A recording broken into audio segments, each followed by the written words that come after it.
고린도 교회에 필요했던 이 말씀 26절에 보니까 바울이 아무 말 없이 아무 이유 없이 갑자기 던지고 있는 문장이 아닙니다. 육체를 따라라고 말하고 있는 이 말씀.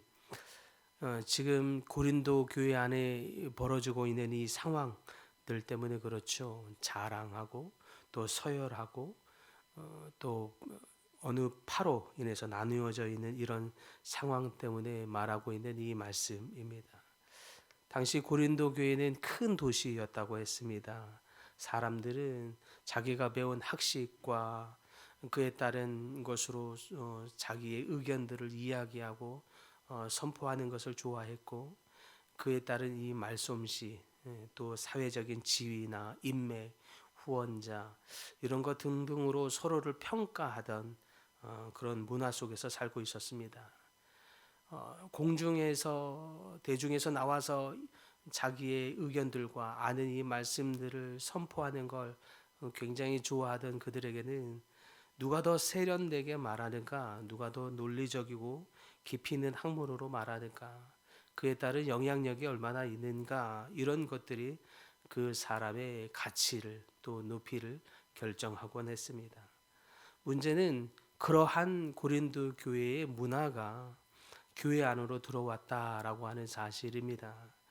고린도 교회 성도들은 복음으로 이 사람을 알게 되는, 이 하나님의 은혜를 알게 되는 경험을 했음에도 불구하고 이러한 세상의 방식들, 이 철학적인 이 방식들이 그들에게 들어오면서 그에 따른 학문으로, 그에 따른 그 사람의 가치로 편을 가르는 일들이 생겼습니다. 그러다 보니 그러한 문화가 이 교회 안에 들어오면서 나는 누구 편인가? 나는 아볼로 편인가? 바울 편인가? 게바 편인가?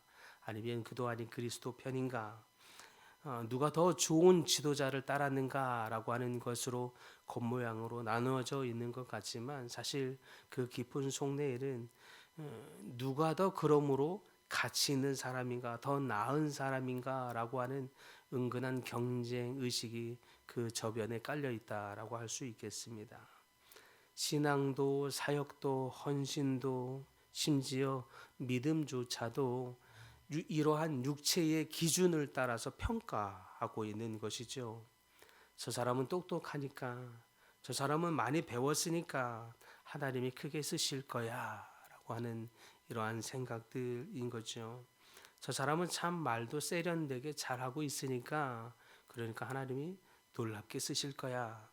그에 비해서 나는 배운 게 없으니까 그렇게 하나님이 쓰시겠어. 이러한 생각들인 거죠. 교회의 십자가가 아니라 그 사람이 가진 조건을 봅니다. 그 사람이 말을 하고 있는 어떤 스타일, 이러한 것들이 그들의 자랑거리가 되어버렸습니다. 그 속에서 바울은 그들을 논쟁으로 이기려고 하지 아니하고 그들의 시선의 방향을 돌리고자 합니다.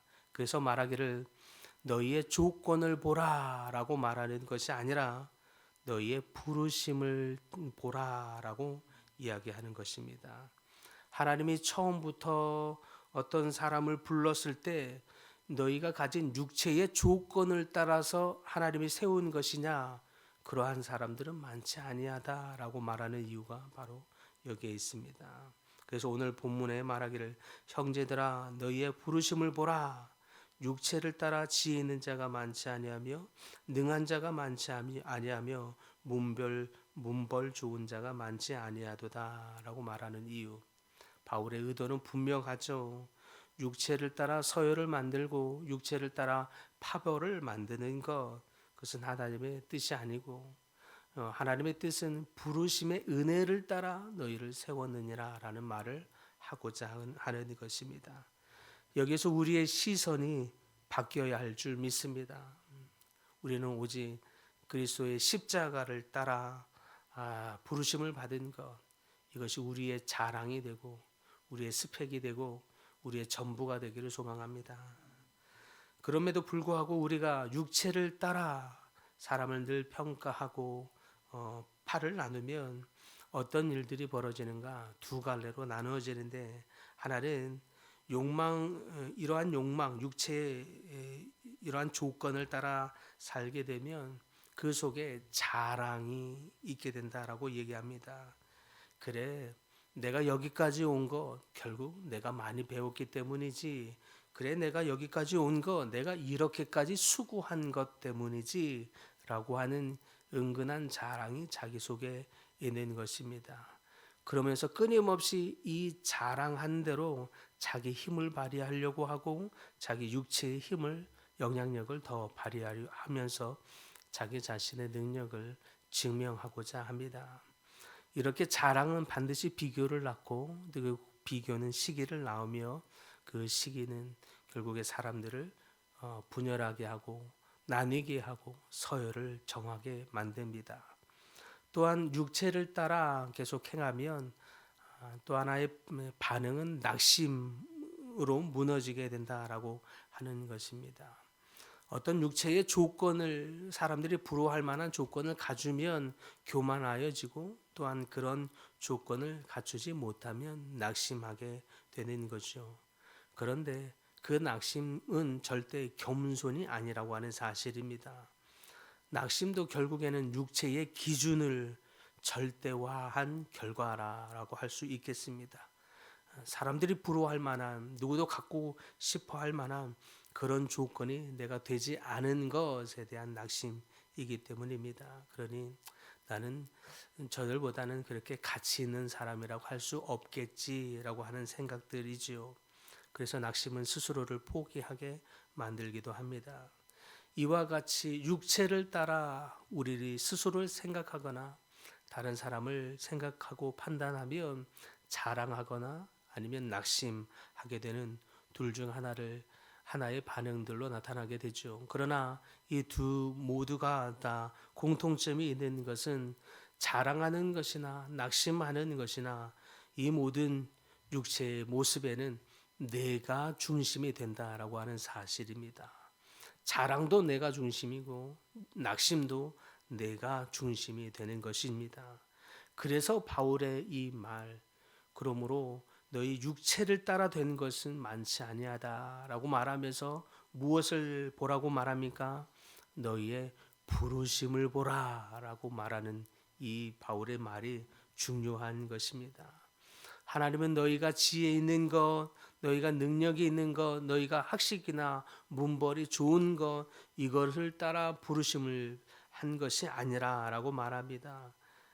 하나님의 은혜를 따라 너희를 부르셨다라고 말합니다.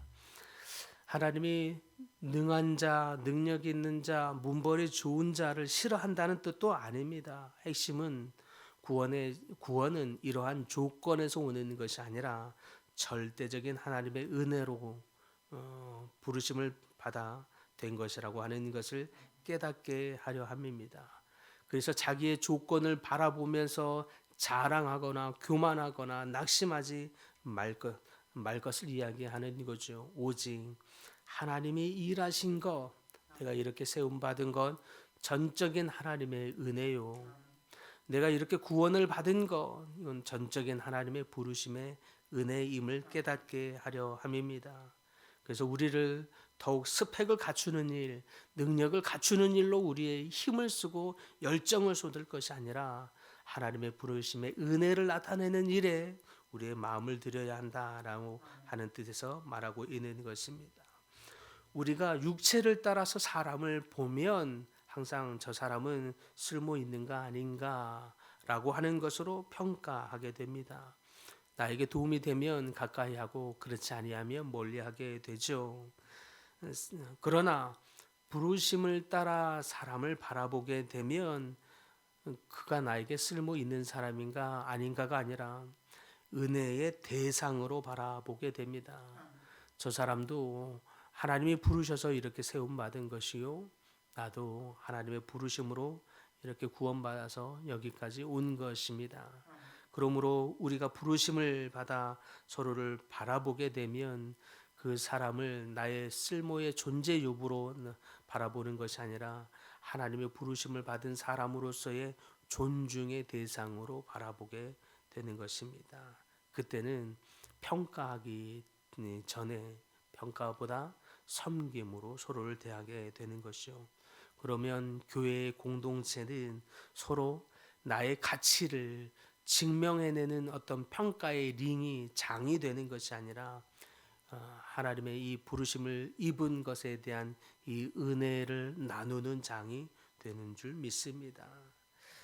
그러므로 오늘 이 말씀 앞에 우리의 생각과 기준, 혹시 그것이 세상으로부터 영향받은 것들이 있다면 이러한 시선과 판단의 기준들을 내려놓는 시간이 되기를 소망합니다.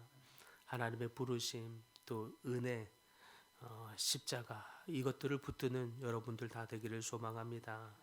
그래서 혹시 우리가 살면서 은근하게 우리 자신을 이러한 세상이 바라보고 부러워하는 어떤 조건들이 있는가 없는가로 자기의 정체성을 삼거나 자기의 가치의 있음과 없음을 평가하거나 낙심하거나 교만하는 일들이 있었다면 주님 앞에 이것들을 내려놓고 주님, 나 자신을 어떠한 사람이 그가 가진 조건으로 내가 가진 조건으로 판단하였던 마음 다 내려놓습니다. 하나님의 은혜로 내가 세움받은 것이요 하나님의 은혜로 구원받은 자인 것을 알아서 또한 나 자신을 그렇게 바라보고 우리 주변에 있는 이 지체들을 하나님의 그 은혜로 바라보는 시선, 마음을 갖게 하여 주옵소서. 기도함으로 하나님의 은혜가 여러분의 삶에 풍성하게 되는 모든 분들이 다 되기를 간절히 축복합니다.